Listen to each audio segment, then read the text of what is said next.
Welcome to another In Wheel Time podcast, a 30-minute mini version of the In Wheel Time car show that airs live every Saturday morning, 8 to 11 a.m. Central. It's the In Wheel Time car talk show. Just ahead, we talk with Larry Hice about the GM Student Corp. Yep, there is such a thing. Konrad has the In Wheel Time car clinic, and we'll also have this week's auto news just ahead. Howdy, along with Mike out of this world Mars, King Konrad DeLong. We always need more Jeff Zekin. I'm Don Armstrong. Glad you could join us on this beautiful day. It's a beautiful day to be alive, isn't it? Weather permitting. Yeah, weather permitting. All right, let's get to our next guest right away, shall we? He is with the GM Student Corp. His name is Larry Hice. Larry, good morning to you. Well, good morning, gentlemen. Well, y'all look really good there. Oh, gosh. Listen, I knew we were going to have you on, and I put my makeup on and everything. So I'm glad you caught that. All color coordinated, too. We got red and white and blue and black. That is. Yankee Doodle. Like a bad bruise is what we are. That's it. So, Larry, for those of us that really have never heard of the GM Student Corp, why don't we start off with you explaining to us exactly what that is? Okay. This program was birthed back in 2012 as an idea from, at that time, the president of GM North America, Mark Royce. 2 years prior to that, the GM Foundation had donated $27.1 million through the United Way to the Southeast Michigan school system. And it hopes to increase graduation rates up to 80%. Mr. Royce decided that he wanted to do more than just write checks. He wanted to put boots on the ground. And so he contacted a couple of us old retired guys and said, I got this idea. Would you come and talk to us? So a small group of us met periodically for about a year, and together we put together the concept of the GM Student Corp. We went out to mostly inner city schools in the Detroit area, recruited the administration from those schools to help us with this program. And basically the program for the last 10 years, our first year was really 2013, has been each school provides a number of students, usually ranges between 8 and 10 students. We pair those students with a college intern, which we recruit college interns, GM does, interviews them, takes them through stuff. It's part of their intern program. And then we pair them with 2 GM retirees, and for 6 to 8 weeks in the summer, depending on school schedules, they do community service projects in and around their schools. They learn, as we tell the kids when on the first day, this is not summer camp. You're not going to go canoe riding or sit around the campfire and eat s'mores. This is a job. The students are paid. This year they were paid $15 an hour. They work Tuesday, Wednesday, and Thursday for 7 to 8 hours per day. They cooperatively decide what projects they want to do in and around their schools and their communities. And they have a great time as well. They learn, they earn, and they lead. That's really the 3 mantras that we have for the program. Is the goal to bring them into under the GM umbrella, maybe working in an assembly plant or whatever? No, not really. Our goal is to help them learn what it is to have a job, help them learn what punctual means, help them learn what discipline means. There isn't any long-term goal to hire any of these students, although that has happened. We've had high school students who were interns become then college interns, and then at the end of their college, they've actually been hired by GM. We probably have, I'm going to say 5 or 6 of the students that have been through the program who now work for General Motors. Wow. So the projects they're working on around the school, I mean, that's not focused on automotive. That's just to help their community. Community service. Absolutely. It's a community service-based program. You know, I want to say up front also, GM doesn't have to do this program. This is not the investment that this program takes is not insignificant. You've got salaries, you've got project costs, you've got meal costs. It's a substantial amount of money. GM, just like any company, is responsible for the bottom line and responsible for returning a return on investment. The return on investment for GM Student Corp is all about building community and allowing people, young people who have never experienced some of the things that we take them through, to experience those things. We take them through a lot of life skills training, how to have a bank account, we have etiquette training for them. We take them through how to apply for college scholarships. We encourage them, take them to trade schools. It's as you can tell, I'm passionate about the program, and I love it. Do the students, are they all gathered together and working on a singular project around the school, wherever that may be in the Detroit area, or are they all split up and doing different tasks? We have 15 schools involved in the program, 13 in Metro Detroit, one in Pontiac, and one in Flint. They individually decide what projects they want to do around their school. And then on occasion, not every year, but on occasion, we bring them all together at if we get a chance to do a big project somewhere, like clean up a park or something, we'll bring them all together.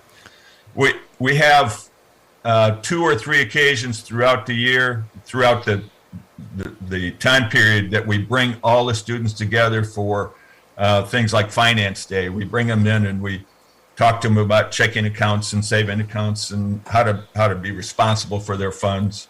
And then we have Showcase Day, which is at the end of the program, and they get an opportunity to tell GM employees and executives what they've done for the summer. Mostly they're in their groups at their schools and in their communities. So, I hate to interrupt. Larry, you said in the beginning that you're working with the school administrators to have them with their buy-in on the program. Do they look for, say, at-risk students or students that are maybe a little more advanced? How does that work? How do they pick or choose or put youngsters or young people into the program? That's a great question, and we struggle with it every year because this is not a social welfare program.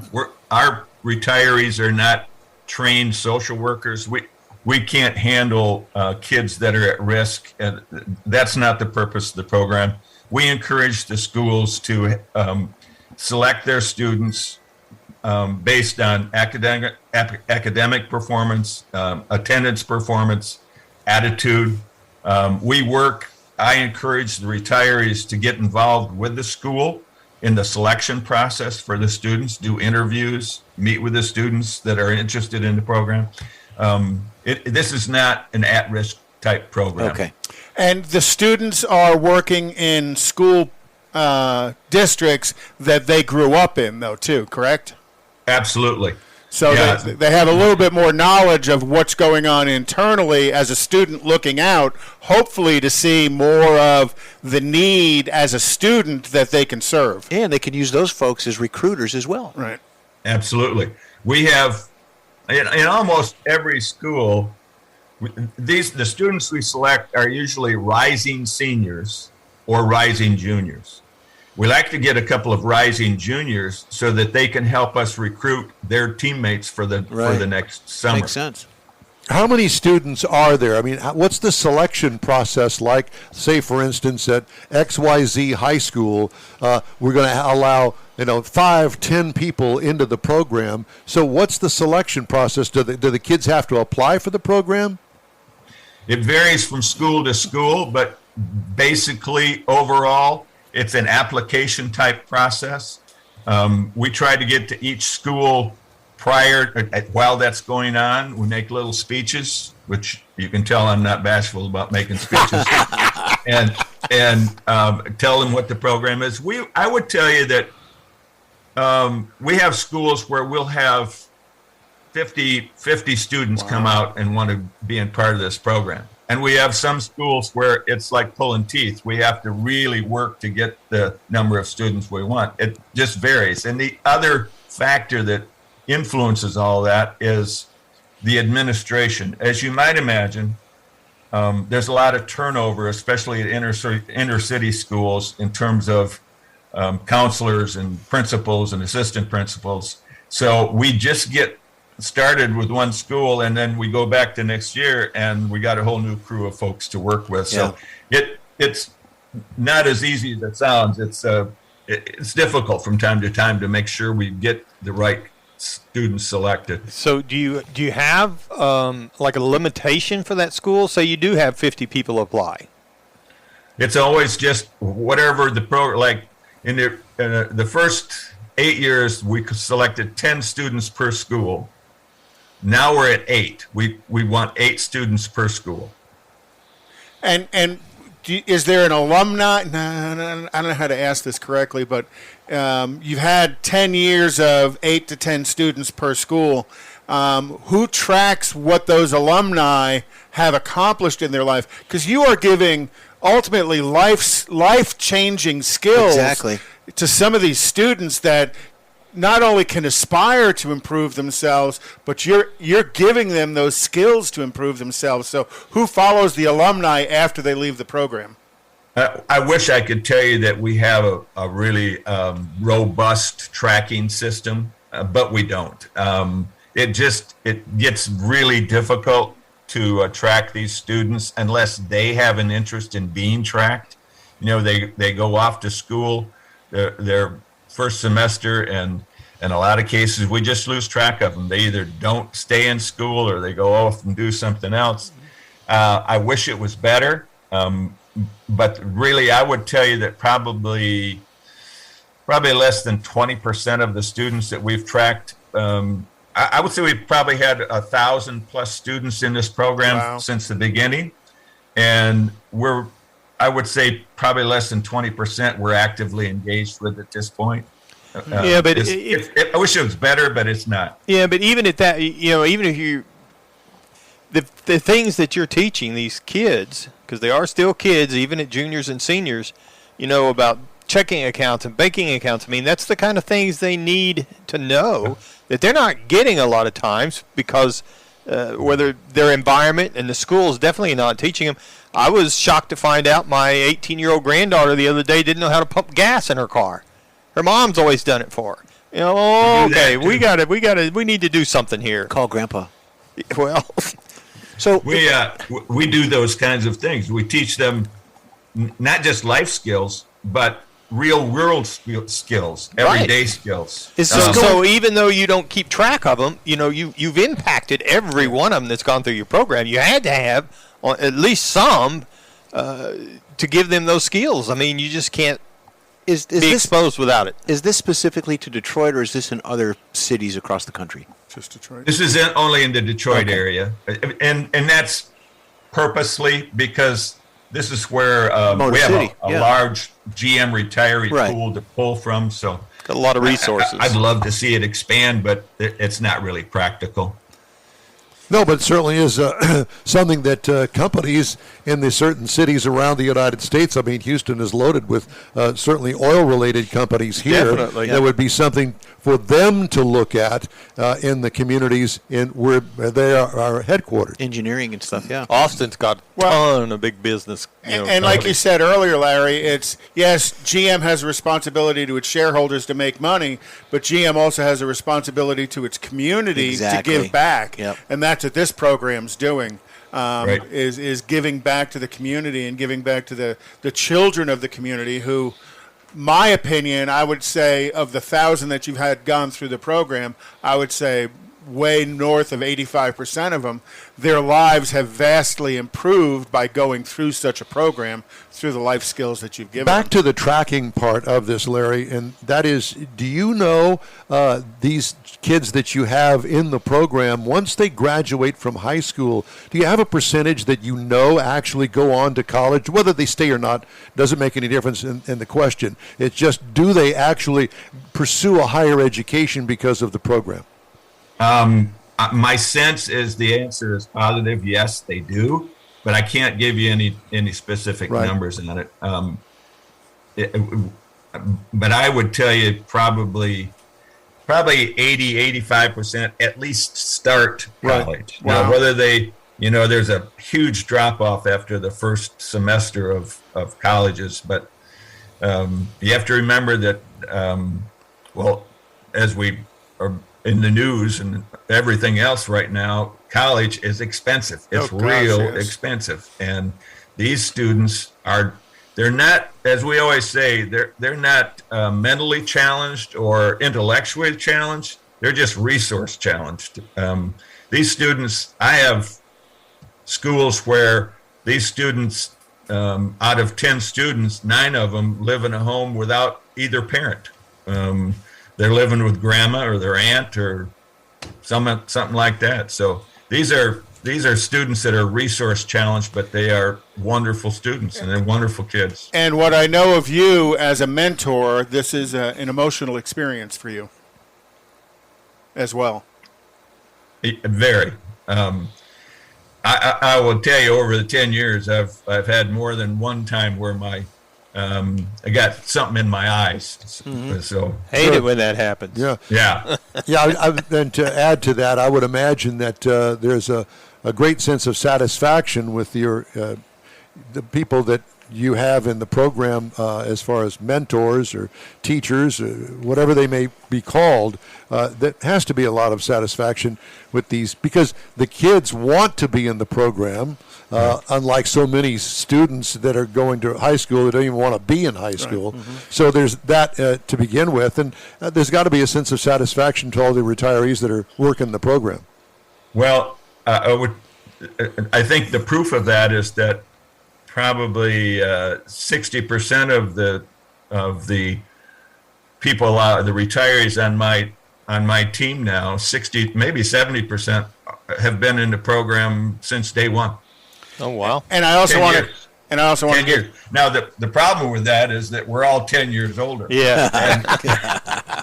And it's a little tougher to get to bend down and pick up and all the other stuff that you have to do. But we keep doing it. Well, hang in there. And That's I want to great. give a big thank you to Larry as well. Larry and a crew of his came to Houston 5 years ago to help rebuild after Harvey. Oh, wonderful. Very nice. So, very good. Thanks again, Larry. Larry, great guy, great interview. Thank you so much for joining us today, and best of luck in your program. Check in with us at the spring. Let's find out how you've done this year. We're going to sign Mike up for Enjoy the it. course. Okay. Thanks, guys. Thank You you. bet. Larry Hice, GM Student Very Corp. interesting. Hey, we'd love to hear from you. Just shoot us an email. Our address here is info@inwheeltime.com. Time now for Konrad's Car Clinic. Do you have a car clinic Of today? course, I always have a car clinic. Yeah, sometimes we don't always get to it because we run a little long. So useless car features automakers got away with. Yeah. What? So think about some of them. Curb feelers. Well, but were those weren't factory. No. Were they? No, I don't think so. Crank But windows. Crank windows is one of them. Cigarette lighter. But crank windows is one that was a necessity at the time because they didn't have any other way to raise and lower the window. Electric windows didn't happen until afterwards. You can still get crank windows today on some of the work trucks and stuff. Cigarette lighters, and With an ashtray. now as time has progressed and smoking cigarettes is politically incorrect, and the ashtray with it, used to be there was a friend of mine worked in an assembly plant, and he said there were 6 ashtrays in a Cadillac Fleetwood. Oh, yeah. I did that. one in each side door, front and back, one in the center and one in the center in the back. 6, and that was his job. Was he would climb in one side, put in 3 ashtrays, climb through the back seat, put in 3 ashtrays. That was his only job, was putting ashtrays. Did each ashtray have a cigarette lighter that went with it? The center ones did, not the side I ones. assembled the striker cover in the trunk of a Cadillac. I did every third job. 3 screws. So that means only 1 out of 3 had it. Yeah. There's a recall back in 19. But think of some of the other things that were now looked back at as useless. Satellite radio began as a boom, and then the iPad come in to take off, and now satellite radio isn't as much of a need. Antennas on that too. Antennas. The opulence of vehicles has gone through the roof in the past decade. BMW was in the forefront and installs a glass shift knob. Why? Cool. Because they look cool. Yeah. One of the more useless features was suicide doors. The doors that basically open from the middle. Hence the name suicide. Hence the name suicide. And you really think of suicide doors as being a thing of the past. Actually, Lincoln did suicide doors most recently on their Continental. They model. were invented for ladies with skirts to get out of the vehicle without messing up or exposing themselves when they got out of the car. Remember back in the 80s and 90s when the seat belts would automatically attach? Those are fun. Yeah, those have gone away, thank goodness. You've probably seen German and Swedish cars with tiny little windshield wipers on their headlights. Ooh, tiny little wipers. Oh, yeah, Mercedes. Yeah. So now they have them on the headlights. Well, that's what I'm talking about on the headlights, yeah. So that's very much gone away. And again, the smokers. Mike Tyson had one with a phone built into the car, where it was physically, and I had an Olds Tornado that there was a phone in the center console, kind of like an old bag phone, and you'd pick it up and answer it. Now your phone just Bluetooths into the car, but and you keep it in your pocket. I remember a Suburban that I had when mobile phones were first coming out, and went through a big process. A big to-do getting it installed in the Suburban up on the center transmission tunnel. And there were a couple of cars that actually had coolers in them, built into them. The Dodge Caliber had a cooler, and the Pontiac Aztek, my opinion of the ugliest car General Motors ever made. Steel dashboards. Well, steel dashboards that was 60s, 50s. They weren't too crash-worthy. No.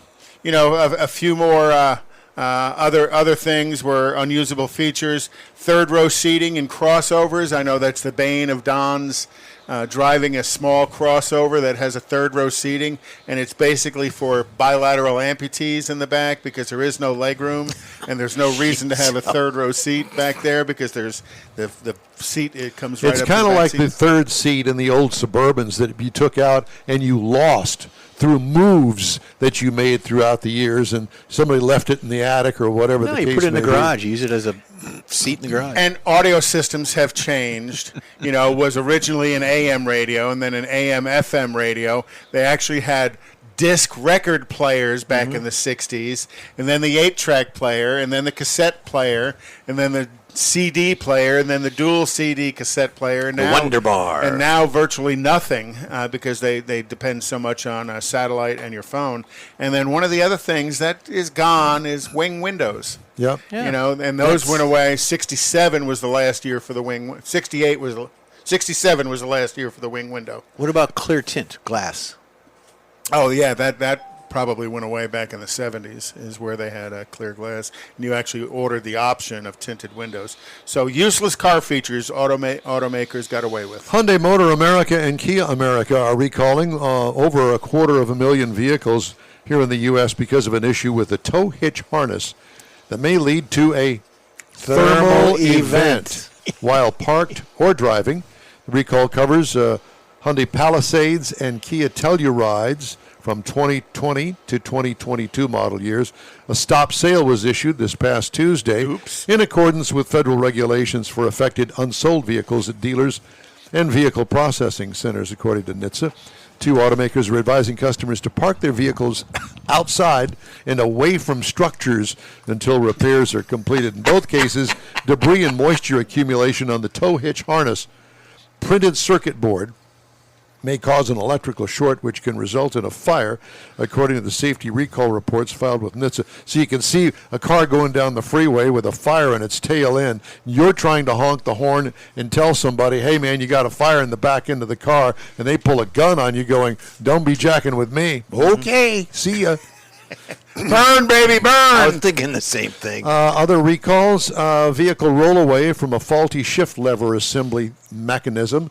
The Kia Sedona and the Kia Sorento from 2016. Coolant leak inside the EGR module may cause a fire. BMW 540D, I assume that's Diesel. the diesel, for 2018. Missing weight capacity on the tire label for the Lexus RCF. That's a compliance Yeah. recall. So stupid. What? It's the gross weight. The Nobody difference ever looks at between that safety stupid and thing anyway. compliance recalls, right? Improper rivets on the seatbelt buckle assembly. We still got this thing going on. 21 to 22. Cadillac, Chevys, GMCs, the Escalade, the Suburban, the Tahoe, and the Yukon.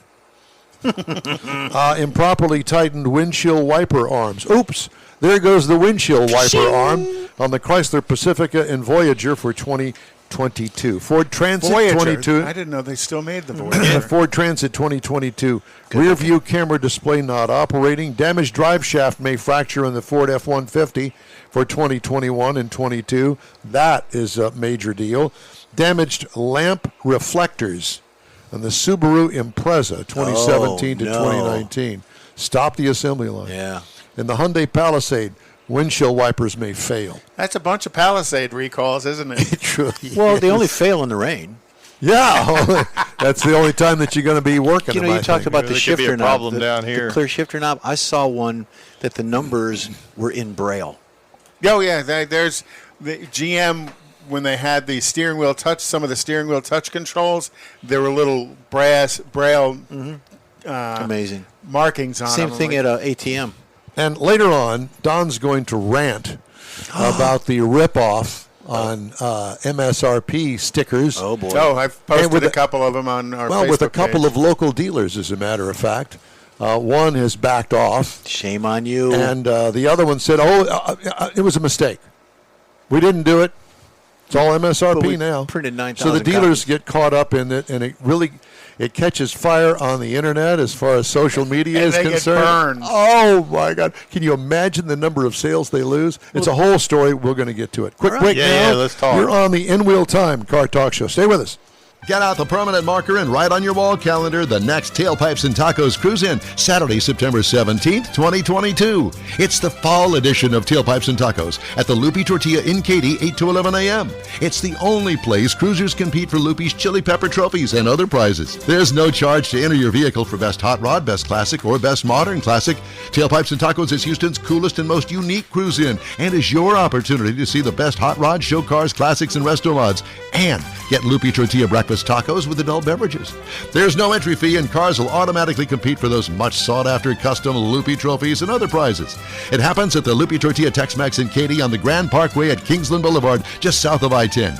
It's Tailpipes and Tacos Fall Edition, Saturday, September 17th. The In Wheel Time Car Talk Show will be there too. Celebrate the beginning of fall and the return of the Tailpipes and Tacos Cruise-In, Saturday morning, September 17th, 8 to 11 a.m. We'll see you then, weather permitting. Want to take a minute to tell you about Gulf Coast Auto Shield, a Houston detail company like no other. Gulf Coast Auto Shield offers paint correction services that'll give your car, truck, or SUV a like-new shine. Afterwards, you'll want to protect it with a professionally installed nano-ceramic coating or protection film. Worried about your very expensive windshield getting damaged, broken, or cracked? Let Gulf Coast Auto Shield install ExoShield, a windshield protection film. Give John Gray a call today or check out their website, gcautoshield.com. Hey, whether you own a new, ultra-expensive, exotic, or a 5-year-old Suburban, Gulf Coast Auto Shield will help keep your investment looking like the day it rolled off the assembly line. Gulf Coast Auto Shield is conveniently located on the South Sam Houston Parkway, just south of I-69, the Southwest Freeway. Meet the staff and check out all of their services online right now at gcautoshield.com. The In Wheel Time Car Talk Show is now part of the iHeart family. Now you'll have access to 24/7 Car Talk anytime you need a fix. Just download the iHeart Radio app and ask for In Wheel Time Car Talk, and there we are. Be sure to save us in your iHeart library for instant access. No matter where you are, you have the best Car Talk Show right on your PC, laptop, or mobile device and never have to worry about finding us again. Of course, you can always get access to our video and audio streams via InWheelTime.com and your favorite podcast channel, and all of this is free to you. From the iHeart Radio app, you'll not only hear our Saturday Saturday morning live show, but the best shows of the past, updated weekly. Never miss a minute of up-to-date new car reviews, pre-owned reviews, Konrad's Car Clinic, informative interviews, automotive news, and the most fun car talk show on the planet. Just download the iHeartRadio app, search for In Wheel Time Car Talk, save it to your library, and with a tap of the icon, you'll be in touch with your favorite Car Talk team. In Wheel Time Car Talk, streaming now on iHeart.com/In Wheel Time Car Talk. That's it for this podcast episode of the In Wheel Time Car Show. I'm Don Armstrong, inviting you to join us for our live show every Saturday morning, 8 to 11 a.m. Central on Facebook, YouTube, Twitch, and our InWheelTime.com website. Podcasts are available on Apple Podcasts, Spotify, Stitcher, iHeart Podcast, Podcast Addict, TuneIn, Pandora, and Amazon Music. Keep listening, and we'll see you soon.